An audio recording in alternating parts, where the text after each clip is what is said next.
Assalamualaikum warahmatullahi wabarakatuh. Nama saya Sulaiman dari Pagi Semester 3 Fakultas Ilmu Komunikasi. Saya ingin presentasikan tentang materi yang sudah disampaikan oleh teman.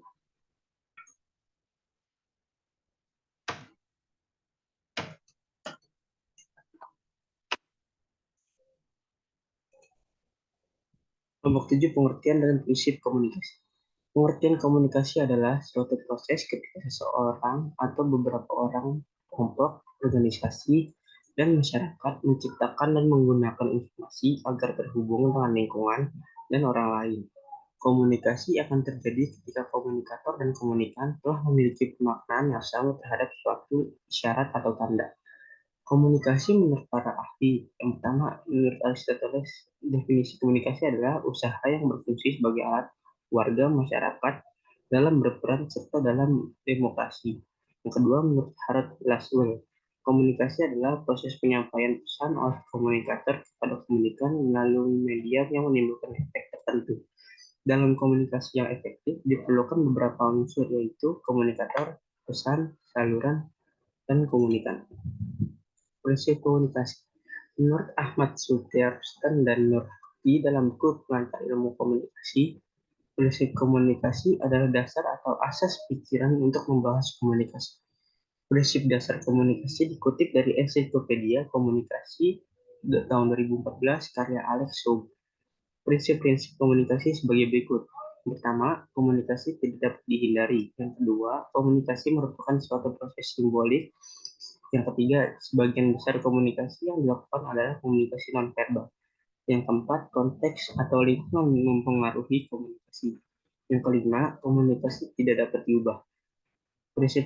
Prinsip komunikasi yang produktif yang pertama, fokus pada solusi bukan pada masalah. Yang kedua, ganti kata-kata tidak bisa menjadi bisa. Yang ketiga, katakan apa yang Anda inginkan, bukan apa yang tidak Anda inginkan. Yang keempat, fokus ke depan, bukan ke masalah. Materi kedua tentang hambatan komunikasi. Apa itu hambatan komunikasi? Hambatan komunikasi adalah segala sesuatu hal yang menghalangi atau mengganggu tercapainya komunikasi yang efektif. Dengan kata lain, hambatan komunikasi dapat menghambat dan mempersulit komunikator dan komunikan dalam mengirim serta menerima pesan dengan jelas. Hambatan komunikasi umumnya dibagi menjadi dua. Yang pertama, hambatan internal dan hambatan eksternal. Faktor-faktor hambatan komunikasi menurut Scott M. Gottlieb adalah yang pertama kredibilitas, yang kedua konteks, yang ketiga kejelasan, yang keempat konten, yang kelima kesinambungan dan konsistensi, yang keenam kemampuan komunikasi, yang ketujuh saluran distribusi.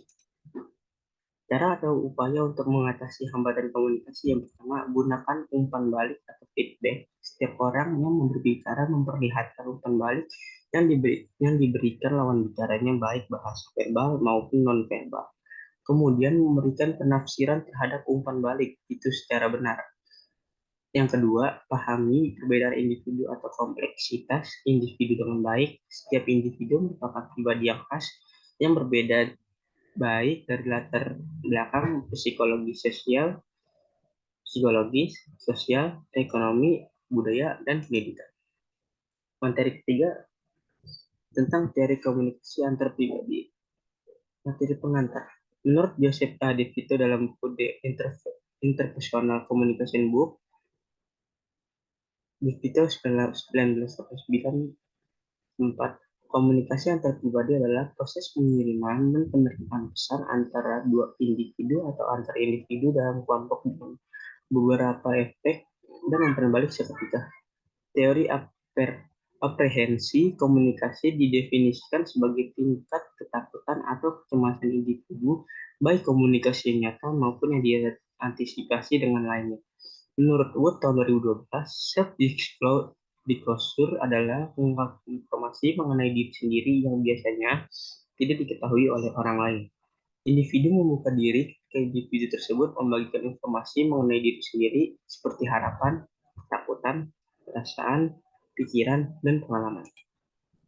Dari penilaian sosial atau lebih kerennya disebut dengan social judgment theory. adalah teori yang menyatakan tentang hipotesis individu terkait apa yang akan dia pertimbangkan, di mana pertimbangan itu akan menghasilkan kontras saat sesuatu yang berkondisi X menerima pesan dengan kondisi yang berkebalikan dari X. Social Penetration Theory atau SPT atau teori penetrasi sosial adalah teori komunikasi yang terkait dengan proses pembentukan relasi atau hubungan ketika individu beranjak dari komunikasi yang superficial ke komunikasi yang lebih intim. Teori pengurangan ketidakpastian merupakan salah satu teori komunikasi yang membahas mengenai strategi untuk mengurangi ketidakpastian kognitif dan perilaku dengan pencarian informasi melalui komunikasi dengan orang lain. Materi selanjutnya, karakteristik komunikasi antar pribadi. Materi pengantar. Manusia adalah makhluk sempurna ciptaan Tuhan dibanding makhluk ciptaan yang lain. Sejatinya, kodrat manusia adalah sebagai makhluk monodualis. Lalu, di samping sebagai makhluk individu atau pribadi, manusia juga berperan sebagai makhluk sosial. Sebagai makhluk sosial atau makhluk bermasyarakat, manusia sudah memiliki dorongan akan kebutuhan berinteraksi dengan bantuan orang lain. Manusia belajar dan beradaptasi di lingkungannya mulai dari merangkak, belajar berdiri, berjalan, menggunakan alat gerak, hingga bisa berkomunikasi dengan orang lain. Bahkan bisa mengembangkan potensi dalam diri serta hal-hal lain yang membutuhkan interaksi dengan orang lain. Materi teori, komunikasi antar pribadi mempunyai karakteristik sebagai berikut. KAP merupakan komunikasi yang berpusat pada dari atau self-centered. Yang pertama, karena pemaknaan atas pesan dilakukan oleh diri yang terlibat dalam proses komunikasi. KAP itu transaksional karena mereka yang terlibat dalam prosesnya saling berkomunikasi dengan menerima menyampaikan secara verbal dan non-verbal. KAP menunjukkan adanya kedekatan di antara pribadi yang terlibat baik, kedekatan secara fisik sehingga terlibat. Yang ketiga, dalam komunikasi tatap muka maupun kedekatan secara psikologi sehingga terlibat dalam komunikasi yang menggunakan diri masing-masing. Yang keempat, kaitan dengan butir tiga atas dalam KAP hanya terjadi pertukaran pesan dan makna, tapi juga di dalamnya ada hubungan antar pribadi di antara orang yang terlibat dalam proses KAP. Contoh teori yang diambil Judy Jefferson 1983 menyebutkan karakteristik komunikasi antar pribadi, yaitu komunikasi antar pribadi dimulai dari diri sendiri atau self, berbagai persepsi komunikasi yang menyangkut pengamatan dan pemahaman berangkat dari dalam diri kita. Artinya, dibatasi oleh siapa diri kita dan bagaimana pengalaman kita. Contoh, ketika berbicara dengan orang lain, maka kita akan mengungkapkan apa yang kita persepsikan. Komunikasi antar pribadi bersifat transaksional. Anggapan ini mengacu pada tindakan pihak-pihak yang berkomunikasi secara serempak menyampaikan dan menerima pesan.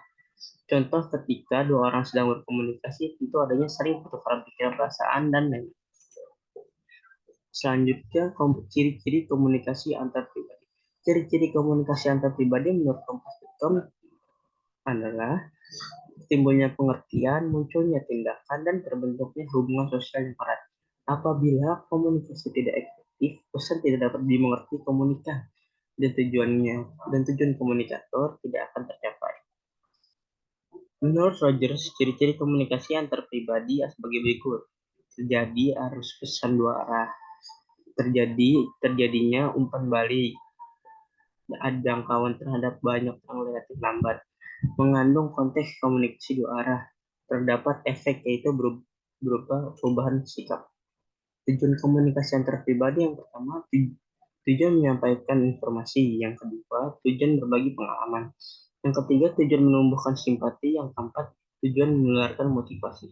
Contoh efektivitas komunikasi antar pribadi adalah bisa berinteraksi secara langsung. Yang kedua, bisa memakai bahasa yang mudah.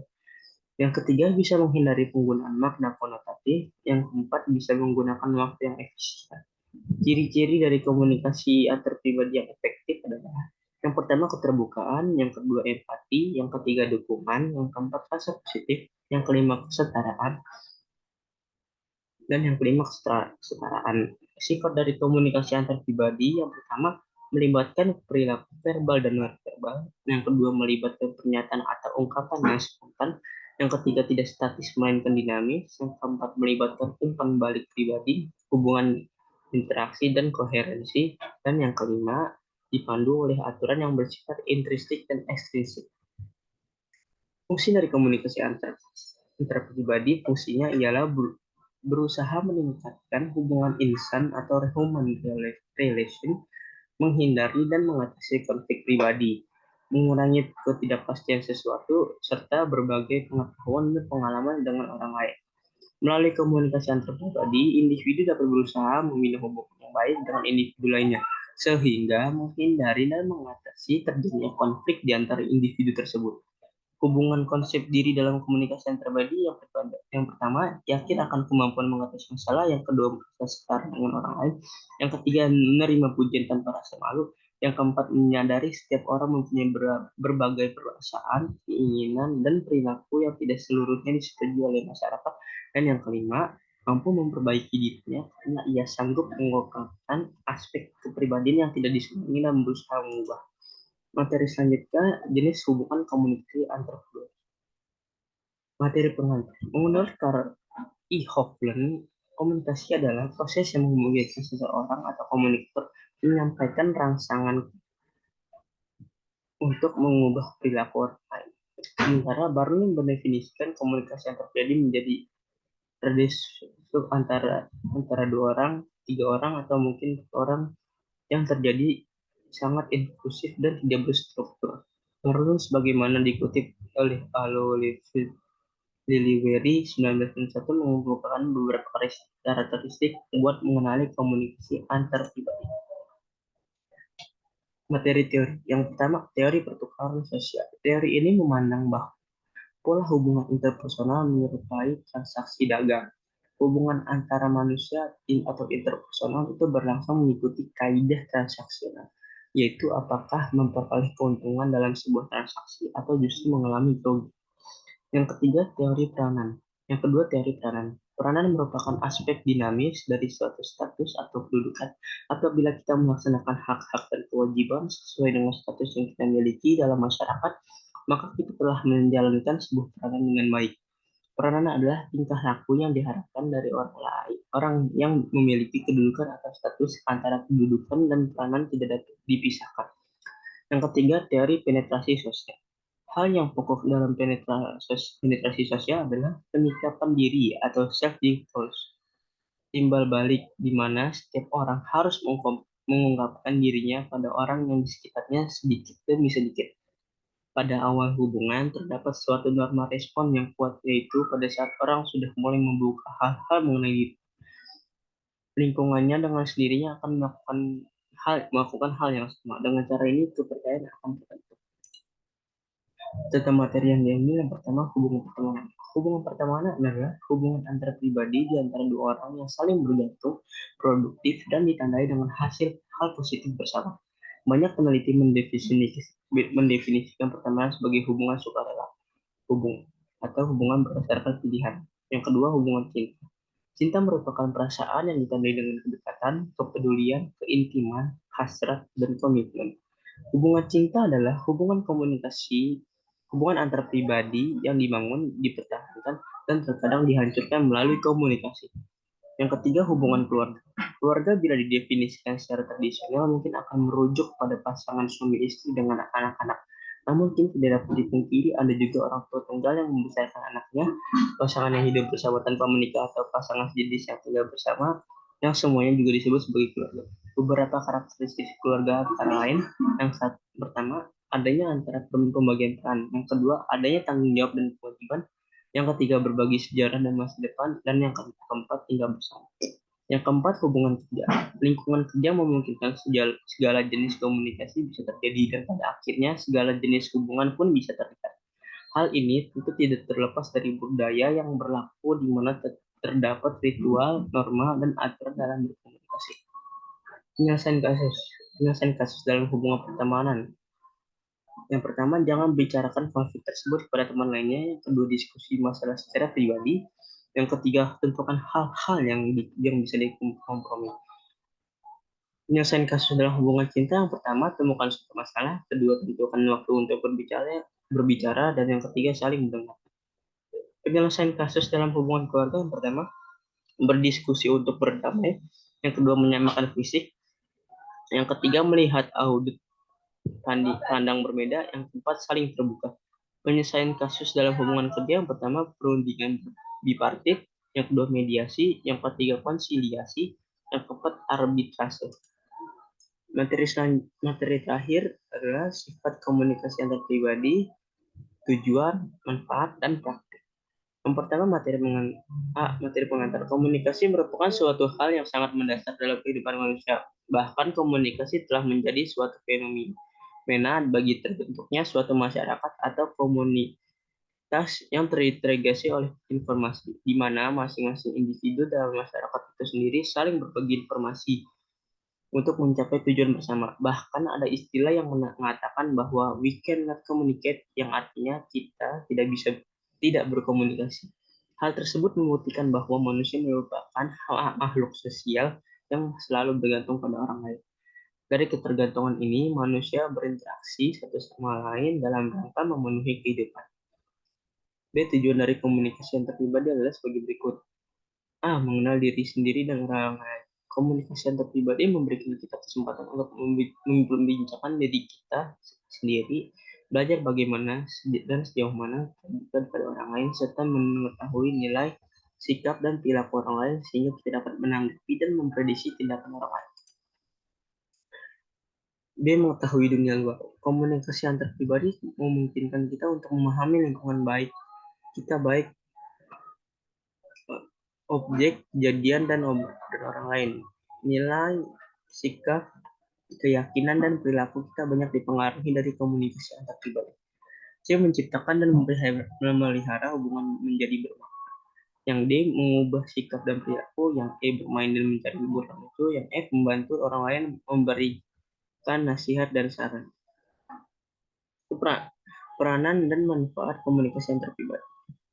Saya menunjukkan beberapa peranan yang disumbangkan oleh komunikasi pribadi dalam rangka menciptakan kebahagiaan hidup manusia, yakni A. Komunikasi antar pribadi membantu perkembangan intelektual dan sosial kita perkembangan kita sejak bayi sampai kita masa dewasa, mengikuti pola semakin meluasnya ketergantungan kita pada orang lain.